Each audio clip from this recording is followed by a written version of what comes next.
जय हिंद दोस्तों। तो आज हम पढ़ने वाले हैं न्यूटन्स लॉज ऑफ मोशन के अंदर आपका क्या फ्रिक्शन, क्या होता है फ्रिक्शन, कितने प्रकार के होते हैं फ्रिक्शन टाइप्स, और उससे रिलेटेड सारे कॉन्सेप्ट विद न्यूमेरिकल्स आज हम करने वाले हैं। ठीक है, तो स्वागत है आप सबका अपने प्यारे से चैनल एग्जाम लेजेंड्स में। मैं हूँ सचिन और चलिए शुरू करते हैं।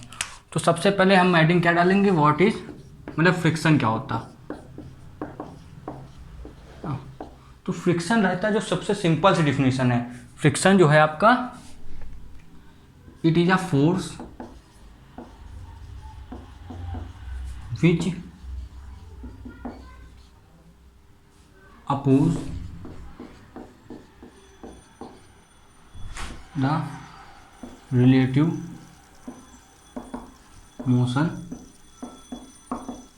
ये रहता है, मतलब जो आपके जो फ्रिक्शन रहता है वो क्या है, मान लीजिए कोई चीज़ मोशन में है तो उसको रोकने के लिए अपोजिट डायरेक्शन में जो फोर्स लगती है उसी को क्या कहते हैं आप लोग, फ्रिक्शनल फोर्स कहते हैं ना, जिसको हिंदी में घर्षण भी कहते हैं। अब ये क्या होती है फ्रिक्शन फोर्स, क्यों लगती है, ये सब हम लोग जानेंगे। लेकिन देखो, अगर आपको माइक्रो लेवल में जानना है कि फ्रिक्शन फोर्स क्यों लगती है दो चीज़ों के बीच में, तो लगती है इरेगुलरिटीज़ की वजह से, इसकी इरेगुलरिटीज़।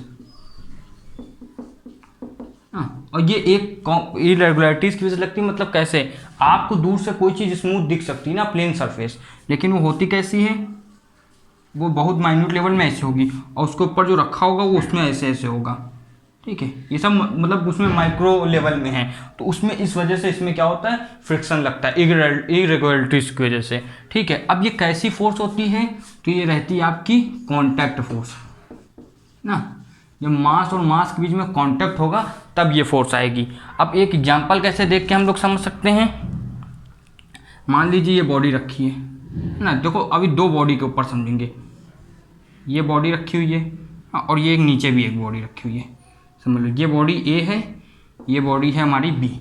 ठीक है, अब क्या होगा, ये जो है वो एक्सलेशन ए से आगे जा रहा है।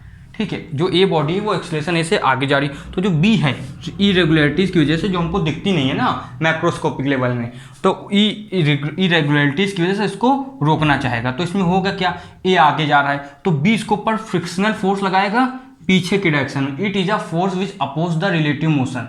हाँ, अपोज तो किस डायरेक्शन में होगी, अपोजिट डायरेक्शन में। ठीक है, इसको ऐसे भी लिख सकते हैं, फोर्स जो अपोजिट डायरेक्शन में लिखती है ना, अलग अलग तरह के। आप देखो, एक बार कॉन्सेप्ट आ जाए तो डिफिनीशन आप अपने मन से लेके आइए, कोई दिक्कत नहीं होगी।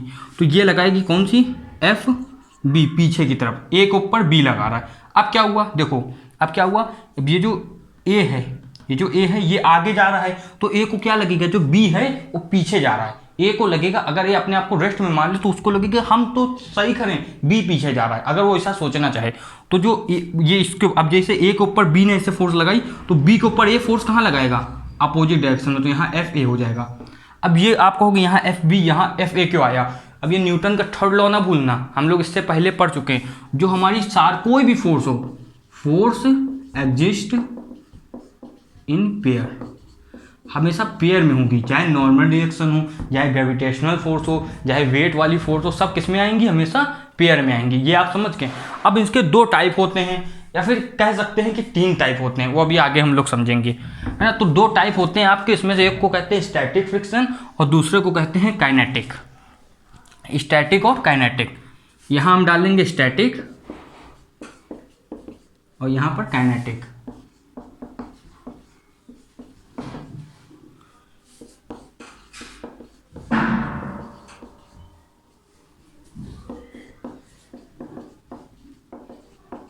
अब स्टैटिक फ्रिक्शन कब लगता है और काइनेटिक फ्रिक्शन कब लगता है। देखो, स्टैटिक जब लगेगा, स्टैटिक फ्रिक्शन जब रहेगा और उसकी फोर्स जब रहेगी, जब क्या होगा आपका, body has tendency to motion, लेकिन है किसमें, वो रेस्ट में।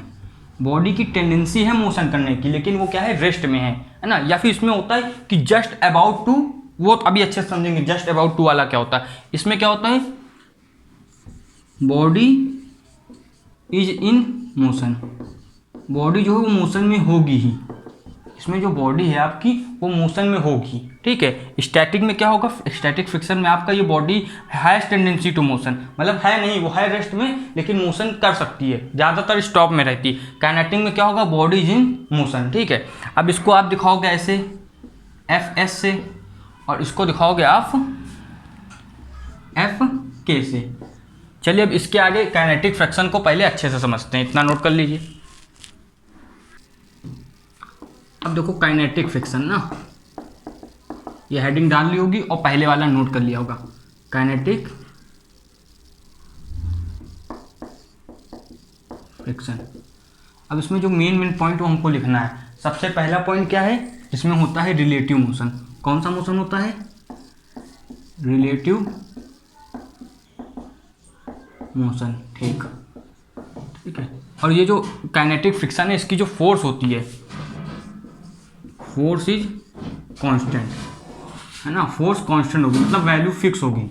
एक बार मोशन आ गया तो उसकी जो फ्रिक्शन की वैल्यू है वो फिक्स होगी, फ्रिक्शनल फोर्स की, कि कितना फ्रिक्शन लग रहा है। इसके बाद क्या रहता है, अब ये जो होता है, जो इसकी फोर्स होती है, जिसको हम लोग कहेंगे एफ के हाथ से, ठीक है। क्या कहेंगे, एफ के। ये आपके इक्वल होती है, डायरेक्टली प्रोपोर्शनल होती है नॉर्मल के, नॉर्मल रिएक्शन के, ठीक है। अब क्या होगा, जब ये प्रोपोर्शनल का साइन हटेगा, प्रोपोर्शनल का साइन हटेगा तो आपके क्या आएगा, एक वो आएगा आपका, एक कांस्टेंट आएगा, फिर इसको कहते हैं कोफिशिएंट आएगा, जिसको कहेंगे न्यू के एन, ठीक है। अब ये होता क्या है, इसको कहते हैं coefficient, coefficient of kinetic friction ना, न्यू के, काइनेटिक फ्रिक्शन ये रहता है। अब ये क्या होता है, ये जो होती है वैल्यू जो है, ये कोफिशिएंट ऑफ फ्रिक्शन की, ये किसी भी सरफेस के लिए जब निकालेंगे तो ये हमारी निकलती है हमेशा एक्सपेरिमेंटली ना, एक्सपेरिमेंटली निकलती है वैल्यू। अब ये आपको पेपर में क्वेश्चन आएगा तो इसके ये क्या कहते हैं, इसको दे देंगे कि इसकी वैल्यू इतनी है न्यू की ना। अब कांस्टेंट है, कोफिशिएंट है, तो इसकी वैल्यू जो होगी इसकी कोई यूनिट नहीं रहती। ये इतना समझ में आया। अब ये जो फोर्स होती है वो कैसी होती है, आपने इतने पॉइंट लिखे ना। अब जो ये फोर्स है, ये आपकी force is opposite to applied force, force is opposite to applied force, मतलब जो आप फोर्स अप्लाई करोगे उसके अपोजिट में होगी, ठीक है। तो जब भी उनका कंपेयर करोगे तो आप एज अ माइनस के करोगे, क्योंकि एक की डायरेक्शन ये होगी तो दूसरी की ये होगी। अब क्या करेंगे, देखिए ये तो आपको उतना समझ में आया। क्वेश्चन से हम लोग और अच्छे से समझते हैं। तो एक छोटा सा क्वेश्चन लेंगे, ये पूरा चीज़ नोट हो गया। क्वेश्चन ऐसा रहेगा, सिंपल सा पहले होगा, उसके बाद एक अच्छा सा लेंगे।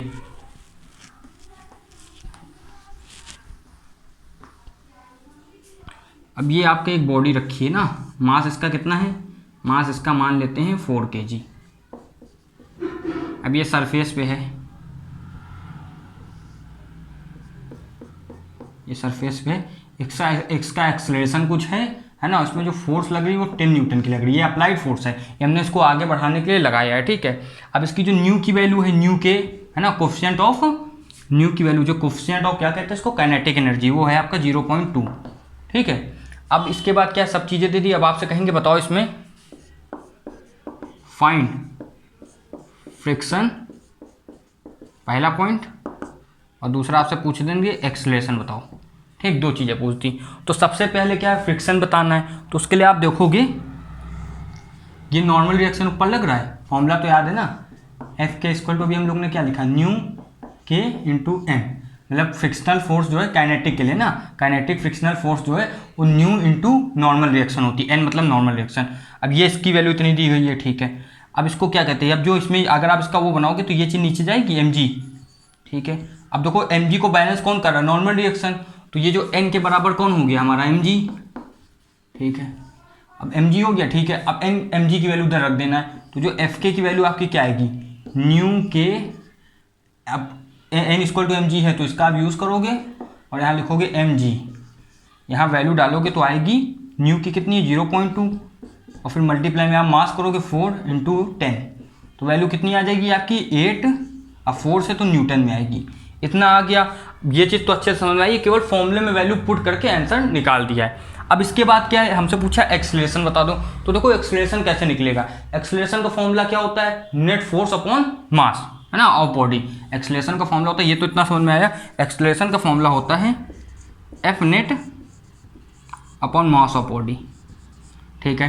तो देखो 10 न्यूटन यहाँ लग रही थी, और जो फ्रिक्शनल फोर्स है हमारी अपोजिट डायरेक्शन में वो हमारी कितनी आई है, एफ के आपकी 8 न्यूटन।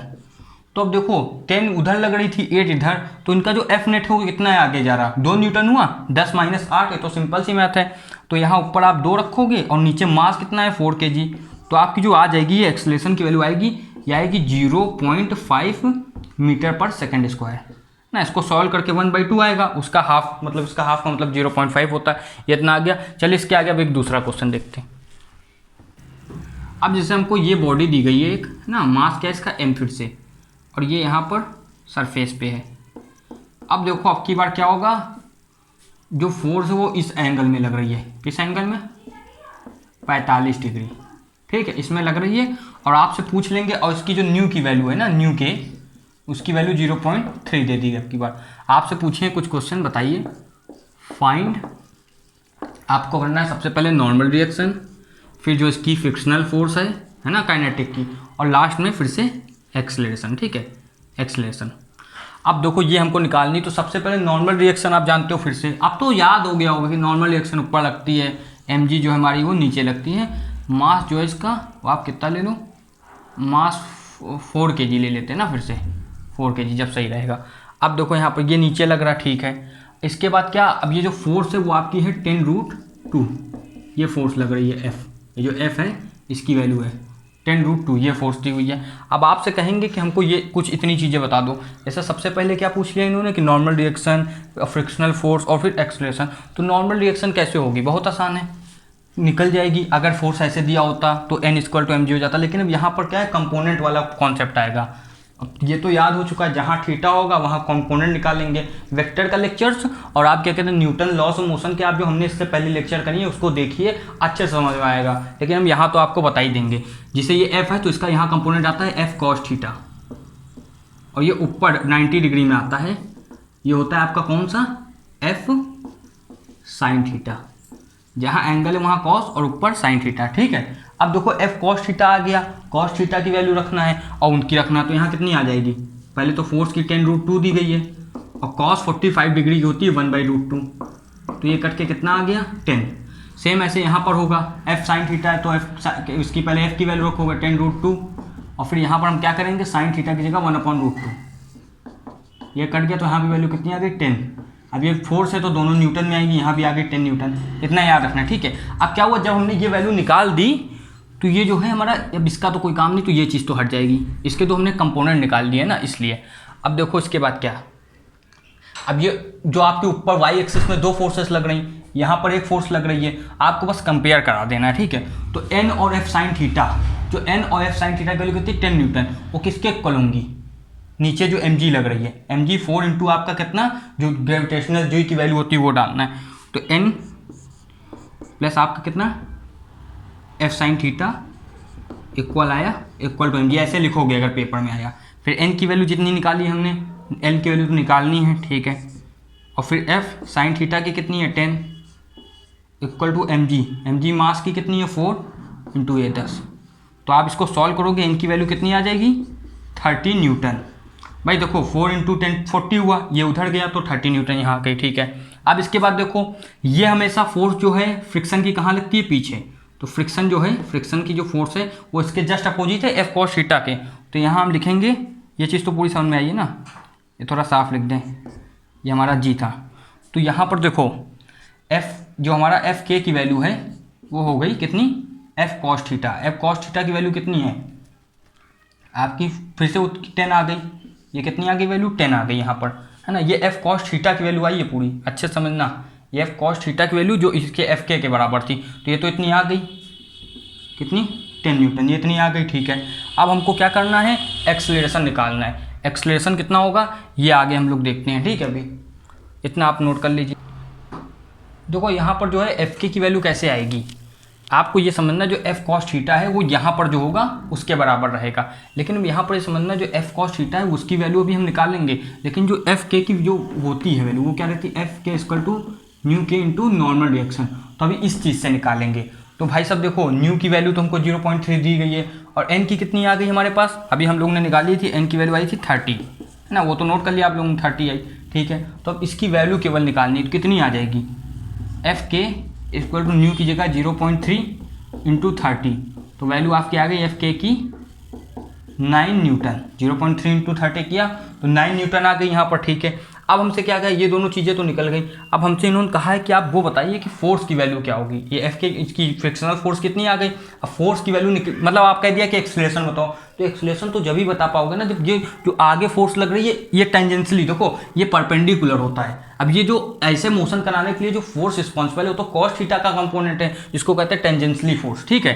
तो यहाँ पर कैसे वो निकलेगी, ये आपने इसको निकाला है कॉस थीटा की वैल्यू 10 न्यूटन तो आई है, ठीक है। ये आगे 10 न्यूटन जा रहा है और पीछे कितनी लग रही है फ्रिक्शनल 9 न्यूटन, तो जो एग्जैक्ट है वो कितनी हुई, वो आपकी हुई। अब हमको एक्सलेशन निकालना है, एक्सलेशन होता है एफ नेट अपॉन मास, तो 10 यहाँ पर थी, 9 इधर पर लग रही है ना, ये 9 आ चुकी है 9 न्यूटन, तो आप 10 में से 9 हटाओगे 1 बचेगा और मास हो गया 4। इसको सॉल्व करोगे आएगा 0.25 और ये आपका मीटर पर सेकंड स्क्वायर एक्सेलरेशन हो गया। अब इसके आगे देखेंगे स्टैटिक फ्रिक्शन, ठीक है, नोट करिए इतना। अब हम लोग देखेंगे स्टैटिक फ्रिक्शन क्या रहता है। देखो स्टैटिक फ्रिक्शन में सबसे पहले तो ये कि इसके बाद टेंडेंसी होती है किसकी, टेंडेंसी टू रिलेटिव मोशन, मतलब ये लेकिन रहता किसमें, रेस्ट में होता है। टेंडेंसी होती है रिलेटिव मोशन की, लेकिन ये रहता है कि जब ये स्टार्ट करेगा, मतलब जब ये स्टार्ट करेगा तो वैसे ही काइनेटिक आ जाएगी। स्टैटिक फ्रिक्शन क्या होती है, कोई चीज़ कहीं पर रुकी पड़ी है तो वो किस फोर्स की वजह से रुकी पड़ी है, वही आपकी स्टैटिक फ्रिक्शन या स्टैटिक फोर्स होती है। अब ये वैल्यू जो होती है इसको कहते हैं, ये कैसी है, वेरिएबल है। वेरिएबल का क्या मतलब है, मतलब ये वैल्यू इसकी कोई फिक्स नहीं है, आप जितनी फोर्स लगाओगे उस हिसाब से ये चेंज होती रहेगी। अभी आगे हम लोग समझेंगे कैसे, ठीक है। और इसमें क्या है, इसकी वैल्यू जो होती है वो 0 से मिनिमम 0 से ये एफ एस लिख रहे हैं ना, जो स्टैटिक फ्रिक्शन है, मैक्सिमम जाती है एफ लिमिटिंग तक। अब ये एफ लिमिटिंग क्या है, ये वो चीज़ है जहाँ से body just about to move होगी। अब देखो इसमें पहले तो 2 होते हैं, फिर ये स्टैटिक का ही एक पार्ट होता है, इसलिए 3 भी कभी कभार आपको फ्रिक्शन को कह दिया जाता है। तो एफ लिमिटिंग जो होती है इसमें क्या होता है, जस्ट अबाउट टू मोशन, मतलब जस्ट मोशन हो ही सकता है बस, इसके बाद ये रहता है। अब जब इसके बाद जो आ जाती है फ्रिक्शन फोर्स वो हो जाती है काइनेटिक, जो कि कांस्टेंट रहती है, ठीक है।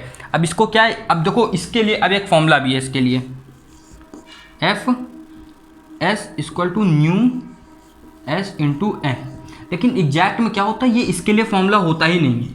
ये फॉर्मूला जो होता है वो आपका रहता है लिमिटिंग के लिए। क्यों भाई, देखो जो चीज़ वेरिएबल है, जो चीज़ टाइम टू टाइम या फिर फोर्स लगाने में चेंज हो रही है, हर बार चेंज होगी। आप इतना सा मतलब मान लो आपने इतना धक्का दिया तो वो कुछ वैल्यू, फिर दिया तो और वैल्यू चेंज होगी, फिर दिया तो और वैल्यू चेंज होगी। जो कंटिन्यूसली चेंज फोर्स है उसके लिए कोई एक पर्टिकुलर फॉर्मूला नहीं हो सकता। तो ये तब के लिए फॉर्मूला है जब लिमिटिंग हमारा वो दिया हो, ठीक है, जब लिमिटिंग हमारा वो दिया हो कि ये लिमिट है, लिमिट निकालो कि लिमिटिंग जो फ्रिक्शन है वो कितना है ना। स्टैटिक के लिए कोई फॉर्मूला नहीं रहता, ये चीज़ सीधी रहती है ना। एक सवाल से हम लोग समझते हैं कैसे ये चीज़, इतना तो आपको समझ में आया ना। एक सवाल समझेंगे जिससे आपका कॉन्सेप्ट इसमें क्लियर होगा। जैसे मान लीजिए दिया गया है, ये एक मास बॉडी दी गई है, ठीक, ये बॉडी दी गई है, इसका मास रहेगा मान लो 4 kg है, फिर से ठीक, इसमें लग रही है 6 न्यूटन की फोर्स। अब ये कितना दिया है आपका 0.2, ये दिया गया 0.2, ठीक है। अब ये ऊपर लग रही है आपकी नॉर्मल रिएक्शन, ठीक, और ये नीचे क्या होगा, इसका वही mg होगा। ये एक किस सरफेस के ऊपर रखी हुई है ना, ये सरफेस के ऊपर रखी हुई है। तो अब इसमें आपसे पूछेंगे कि बताओ उतना क्या स्टैटिक वो लिमिटिंग फ्रिक्शन कितना है, लिमिटिंग फ्रिक्शन बताना होगा इसमें ना। तो देखो फॉर्मूला हमको पता है, ये क्या होता है फॉर्मूला, एफ एल होगा आपका न्यू एल। देखो फॉर्मूले में न्यू एस भी लिख सकते हैं बहुत बार, क्योंकि वो एज अ पार्टी है लिमिटिंग फ्रिक्शन का। तो आप यहाँ ये न्यू एल लिखो या फिर न्यू एन, ठीक है। तो कितना है पहले तो ये इसकी वैल्यू ऐसे ज़्यादातर न्यू एस करके भी देंगे, तो अब बहुत बार क्या होगा वैल्यू ही नहीं देंगे कि न्यू एस है या फिर एन है। तो आप दोनों को एक सेम मान के भी बहुत सारे एनसीईआरटी में क्वेश्चन है उसमें आप कर सकते हो ना, बहुत जगह ऐसा होगा। मतलब ज़्यादा वैल्यू नहीं दी गई है, स्टैटिक को अलग और काइनेटिक को अलग, अपने सिलेबस में लगभग बहुत जगह इनको सेम माना गया है, ठीक है। तो अब यहाँ पर एफ एल की आपको वैल्यू निकालनी है, कितनी आएगी, न्यू की न्यू 0.2 है ना, ठीक है। एन की कितनी है, मास की, एन जो होगा आपका mg होगा, तो मास कितना है 4 इंटू आपका ये कितना आ गया 10, तो ये वैल्यू कितनी हो गई 0.2 इंटू ये आपका 8 आएगी वैल्यू 8 न्यूटन। अब देखो जो लिमिटिंग फ्रिक्शन है वो हमारा 8 है और हमने इसको ये कितना दिया 6 न्यूटन। अब यहाँ पर एक्सलेरेशन भी नहीं है, क्यों भाई, देखो जब तक बॉडी मूव नहीं करी तब तक एक्सलेरेशन नहीं, तो इसमें ये रहता है कि लिमिट इतनी है। लिमिटिंग फ्रिक्शन का सीधा सा मतलब है कि लिमिट इतनी है, जब आप ये लिमिट क्रॉस कर दोगे 8 न्यूटन तक, तब जाके बॉडी आगे मूव करने का सोचेगी। तो यहाँ पर तो हम आगे कितनी फोर्स दे रहे हैं 6 न्यूटन। अब देखो यहीं पर तो वो अपना कैच है, जो आपकी जो फोर्स है वो कितनी हो जाएगी, यहाँ पर ये जो है ये आपकी एफ एस है, ये 6 न्यूटन फिलहाल है, क्यों, अब देखो अभी ये जो है 8 न्यूटन आई है, तो ये कितना जो स्टैटिक है, जो रोके रखे, वो फोर्स कितनी अभी आप लगा रही है, ये जो सरफेस है वो कितनी फोर्स अभी लगा रही है 6 न्यूटन लगा रही है, क्योंकि आपने 6 न्यूटन के मोशन के लिए दिया, तो वो क्या करेगी आपको बैक 6 न्यूटन देगी, तो स्टैटिक चेंज हुई।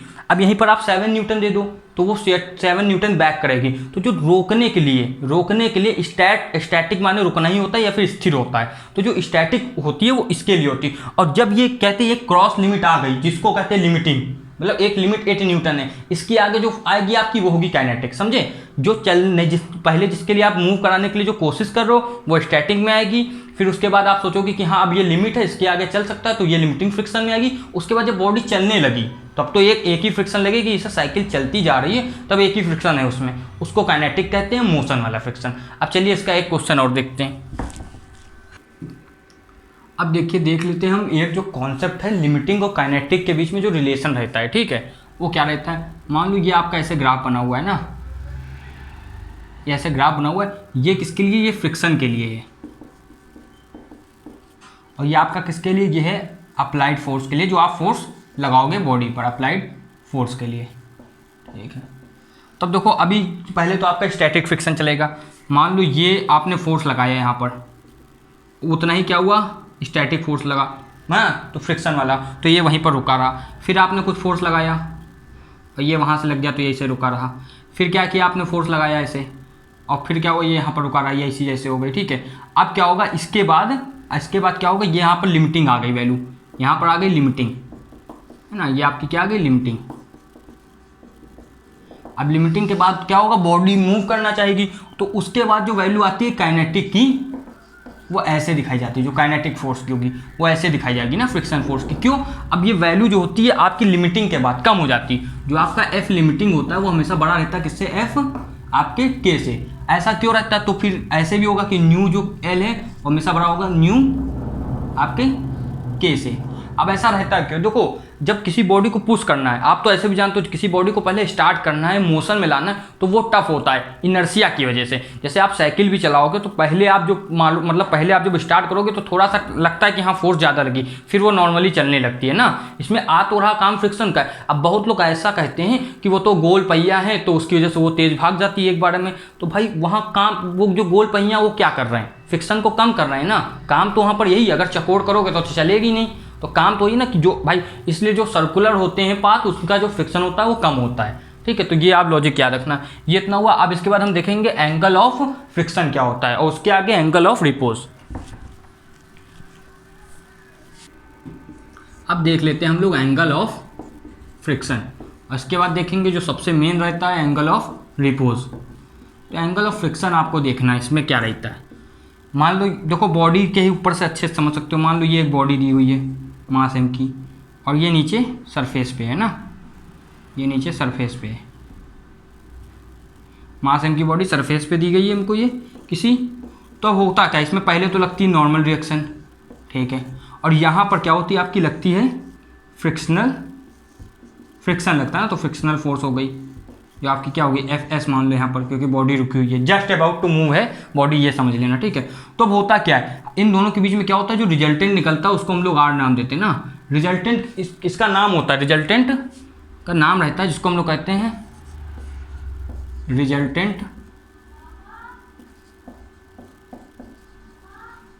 कॉन्टैक्ट फोर्स का, ठीक है, कॉन्टैक्ट फोर्स ये रहता है ना। अब इसमें क्या रहता है, ये जस्ट अबाउट टू मूव होता है उस समय जो अब इन दोनों के बीच में जो थीटा बनता है, यही मतलब नॉर्मली का एंगल ऑफ फ्रिक्शन में जो हमारा ये थीटा बनता है, जो नॉर्मल रिएक्शन और रिजल्टेंट कॉन्टैक्ट फोर्स या फिर रिजल्टेंट ऑफ फ्रिक्शन है ना, ये भी कहते हैं कि रिजल्टेंट कॉन्टैक्ट फोर्स या रिजल्टेंट ऑफ फ्रिक्शन जो आएगा है ना, और नॉर्मल रिएक्शन जो आएगा वो उसके और नॉर्मल रिजल्टेंट और नॉर्मल रिएक्शन के बीच में जो एंगल बनता है, बस इतना याद रखना, वही आपका क्या होता है, एंगल ऑफ फ्रिक्शन होता है। ठीक है, अब इसकी वैल्यू क्या होती है वो भी जानेंगे। इसमें ये याद रखना कि बॉडी क्या है हमारी, हमने लिए condition just about to move, जब निकालते हैं just about to move body.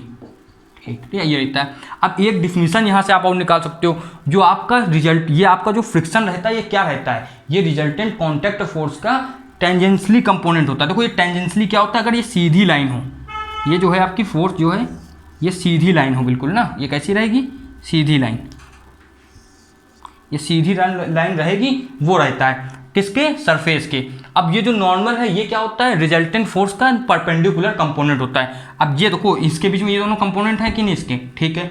अब इसी में आपके निकलती है, हम क्या कर सकते हैं, देखो वेक्टर का कॉन्सेप्ट पढ़ा है, तो ये जो नीचे वाली चीज़ इसको हम ऐसे ऊपर ला सकते हैं, ठीक, इसको हम ऊपर ऐसे ला सकते हैं फ्रिक्शनी फोर्स को, ठीक, कोई दिक्कत नहीं इसमें। अब ये लिमिटिंग के लिए लग रहा है तो उसको हम लिमिटिंग नाम देते, ज़्यादा सही है, दोनों चल जाएगा, ठीक है, लिमिटिंग दे दिया। अब यहाँ पर आप देखोगे ये थीटा बन रहा है, तो बस आपको टैन थीटा वाला फॉर्मूला लगा देना है यहाँ पर।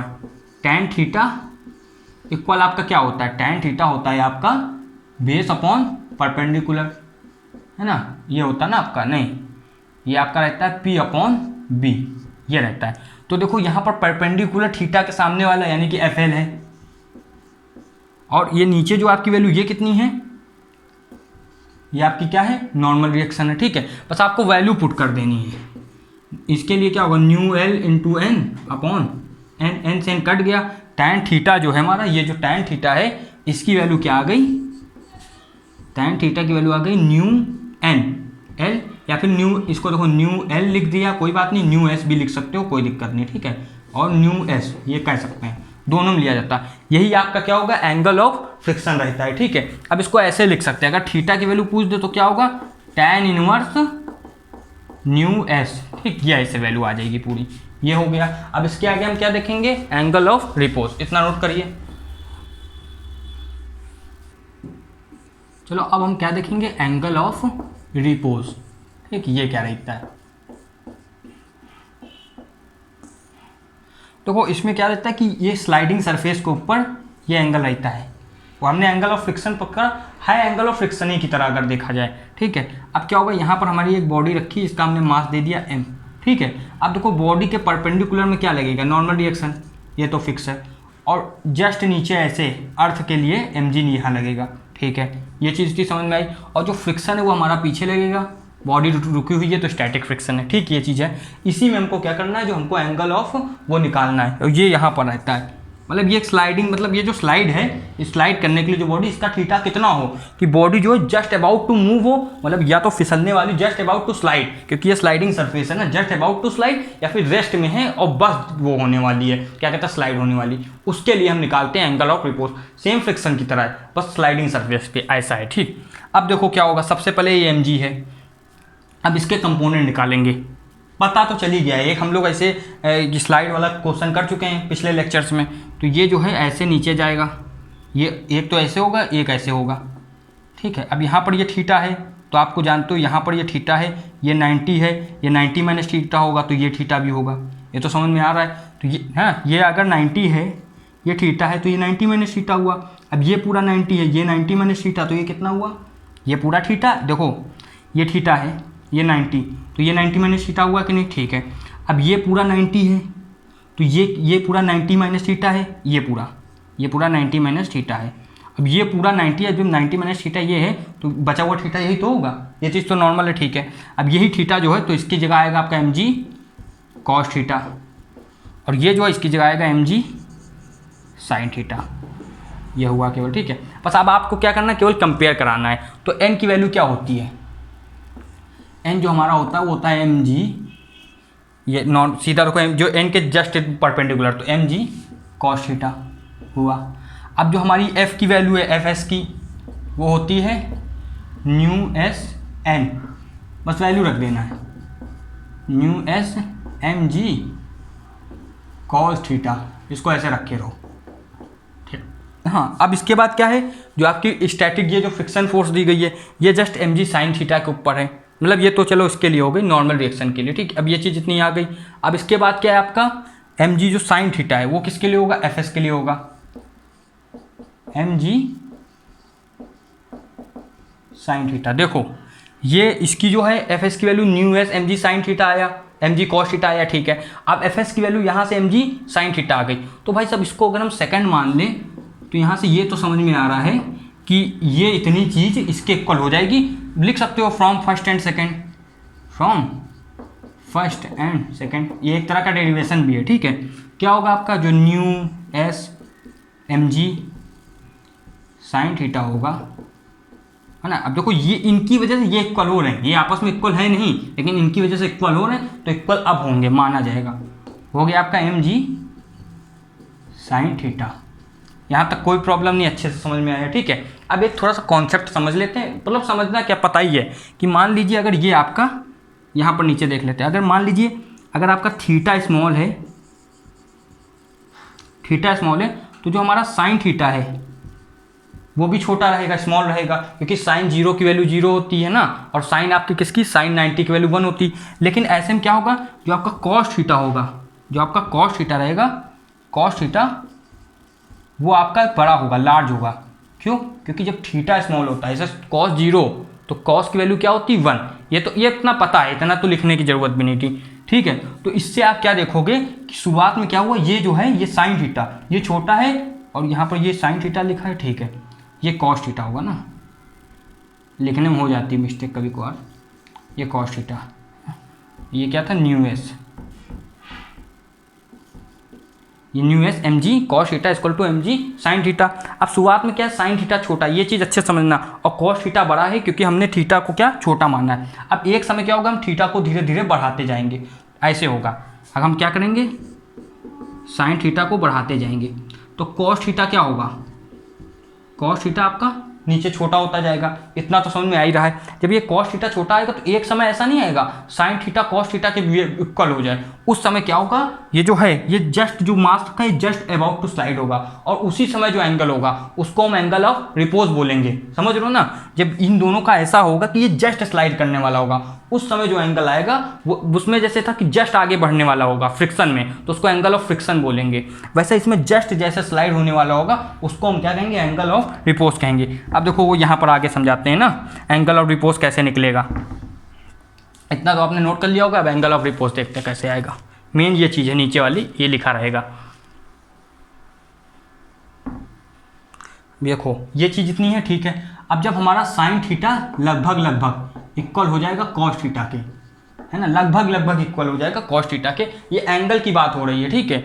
जब आपका क्या होगा, ये जस्ट स्लाइड होने वाला होगा, इनका इक्वल होने से कोई मतलब नहीं है, लेकिन ऐसा है कि जब ये थीटा आएंगे, जब ये ऐसा होगा कि ये दोनों आपस में आसपास आ गए, उस समय क्या होगा वैल्यू, जो आप समझ रहे हो 45 डिग्री होती है ना, कोई चीज़ 45 से नीचे होगी तो शायद गिरे, उसके बराबर होगी तो मतलब गिरेगी पक्का है, या फिर गिर सकती है, बहुत बार होता है रुक जाती है, तो ये इसके ऊपर लेकिन पक्का गिरना है 45 डिग्री के। तो अब देखो यहाँ क्या है, इस अब जो ये थीटा आया आपका ये इक्वल है, यहाँ पर इसके नीचे ये लिखोगे अब, ये जो ये वैल्यू थी mu S M G cos theta, अब इसमें आर लगा दोगे। अब ये एंगल ऑफ रिपोज के लिए जो एंगल होगा इसलिए यहाँ पर आर लगा दोगे, और यहाँ पर एम जी, ये न्यू एम जी, और यहाँ पर M G sine theta R. अब यहाँ से एंगल ऑफ रिपोज निकलेगा तो उसके लिए एम जी से आपका एम जी कट जाएगा, न्यू एस की जो वैल्यू है वो आएगी आपकी कितनी, sine theta R upon cos theta